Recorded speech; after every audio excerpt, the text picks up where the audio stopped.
Hello, Torvald again with another Great Weapons lesson. And today's lesson is going to be about maintaining your range. And when I teach my Great Weapons 101 beginners course, one of the things that I bring up is that great weapons have two primary advantages over somebody with a shield. That's not to say there are only two advantages. There are more. Some of them can be pretty subtle. But your two primary ones are range and leverage. Range is kind of obvious. Your great weapon is going to be longer than the single-handed weapon of your opponent. Leverage, again kind of obvious because you've got two hands on your weapon and they've only got one. This lesson is going to focus on the range aspect. I also teach in my Great Weapons class that with these two primary advantages, you should never give either one of them up unless you absolutely have to, right?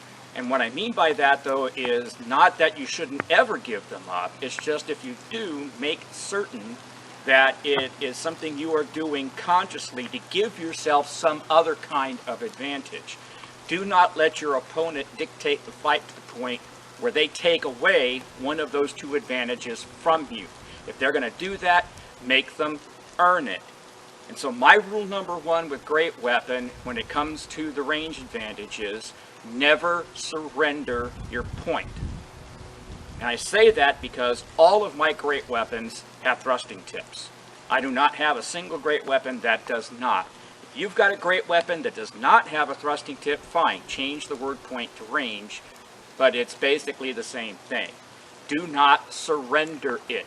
Make your opponent work his way past your range to get in tight on you.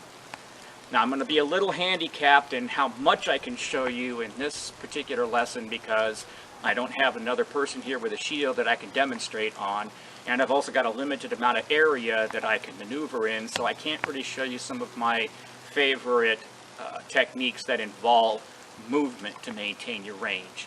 So mostly what I'm going to be showing you is about close-in fighting with a great weapon, which some of us actually enjoy.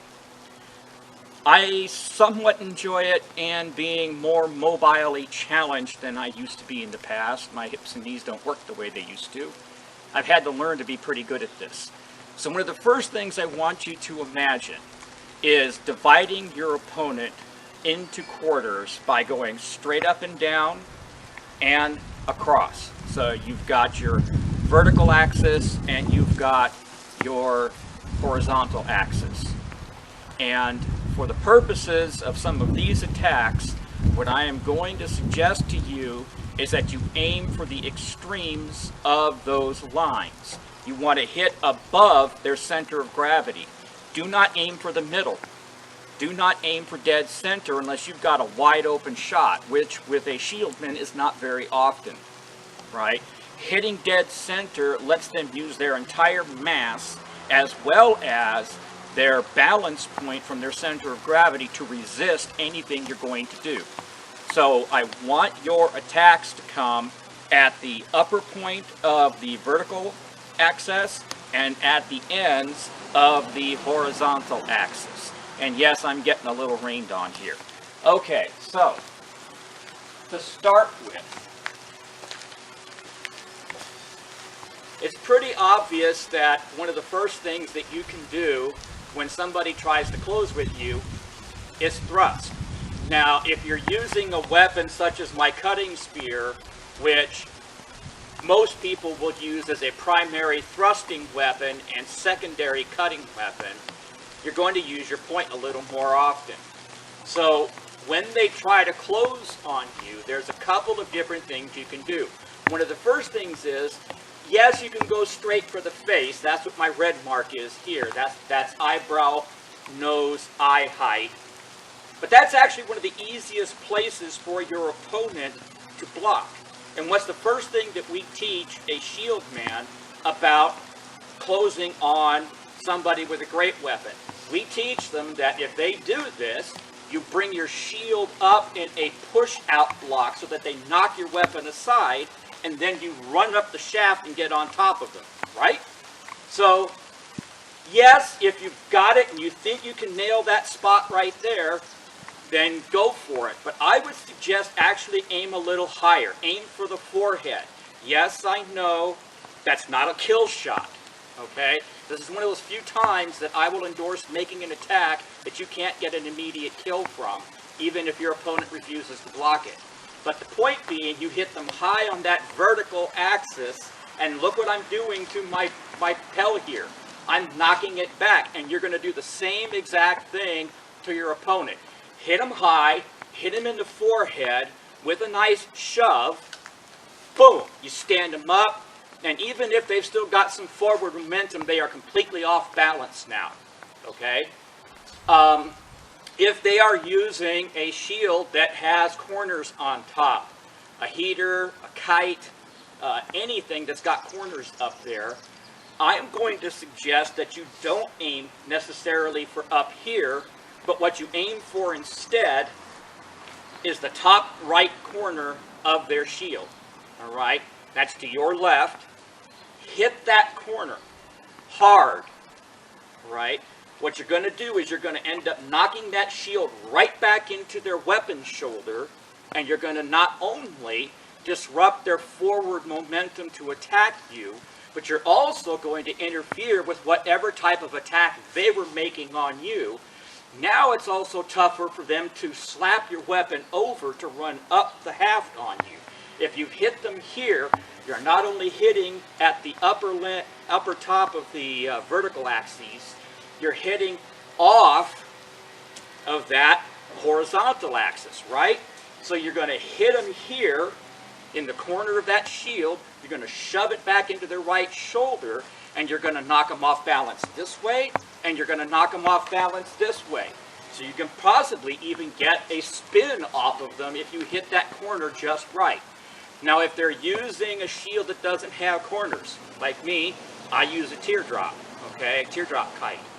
A round top kite or a round shield or an oval, then hit it down here, okay? You're going to hit it, remember, here's your horizontal axis, there's the center, you're going to hit it out here on that outer round edge and do the same exact thing, shove it back. That's again going to interfere with their ability to throw an attack on you, it's going to rotate the body, it's going to knock them off of their forward advance. Alright, so that's two things real quick you can do right there. High attack to knock them off their vertical axis, corner attack or edge attack to knock them off of their horizontal axis. Alright. Now, let's say that they're making that advance and either you miss this, so you end up past them, and now they're running right up on you, right? Okay, do not run backwards. I am going to say this right now in terms of movement. Running directly back from your opponent is the worst possible thing you can do. It's our first instinct. It's the first thing we all think of doing. It's a natural response. Don't do it. Why? 90% of the fighters out there can run faster forwards than you can backwards. I personally have only ever met one person that, even as mobilely challenged as I am, I've only met one person that can run faster backwards than I can run forwards in armor. So resist that temptation. Do not run back directly from your opponent. Not only are they going to close on you anyway, now you've turned your own center of gravity back, you're on your heels, and your ability to throw any kind of an offense is badly affected. Don't do it. All right? Like I said, I've got kind of a limited area here in which to show you a movement, but this is one of my, I'm going to tell you one of my favorites, and I'm going to tell you this, try to demonstrate it a little bit here, in that if you are my opponent and you are coming straight at me like this, I am not going to try to backpedal away from you like this. What I am going to do instead is I'm going to rotate. All right, did you see what I did there? Let's try it from this angle here. My opponent is right there. He's running straight at me. I'm not going to go straight back from him. I am instead going to move in an arc.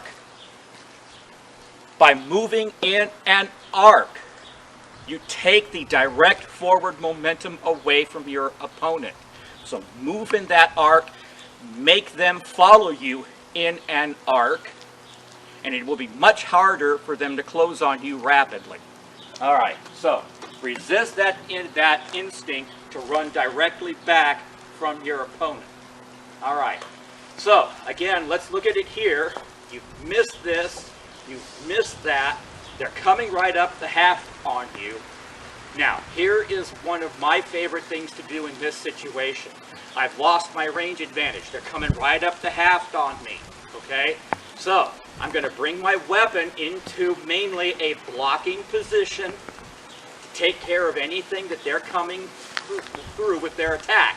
Because they're going to be swinging as they come in. So as they're swinging, now I'm going to move towards him to simulate that he's moving in on me. All right, so I missed this. I've moved into a block. He's closing on me. He's closing on me. Notice I'm not making any kind of an attack motion. What I'm going to do is I'm going to take my shoulder and put it right into his shield. I've got my weapon over here yet to try and deal with any attack he's making. Put your shoulder right into their shield. Now, you are not trying to knock them over, okay? This is not a wrestling move. This is not a grappling move. This is not a football move. You're not attempting to knock your opponent on their back, right? But what you're trying to do is, since they've got this momentum coming in, you're planting, you're putting your shoulder in with your block, and that will, again, you're hitting them high, you're hitting them above their center of gravity. You're hitting them here with your shoulder in their shield. That will stand them up, prevent further movement towards you, and now you're in a position where your weapon is past their shield edge. You can either just hit them hard or use the leverage I talked about, lever them over and move off. Okay? So, the shoulder block is not to knock them down. Shoulder block is to shove the shield back up into the body. It's to interfere with their ability to generate more forward momentum and offense. And it gives you an opportunity towards a backstroke attack and or simply a leverage movement to push them off so that you can reestablish your range advantage. All right? Remember, this is all about maintaining your range. Don't give it up if you don't have to. So, just to recap here real quick, hit them high above their center of gravity at the top of the vertical axis, hit on the outside of the shield or the corner, stand it up and put the shield into their body, once again on the outside of the horizontal axis.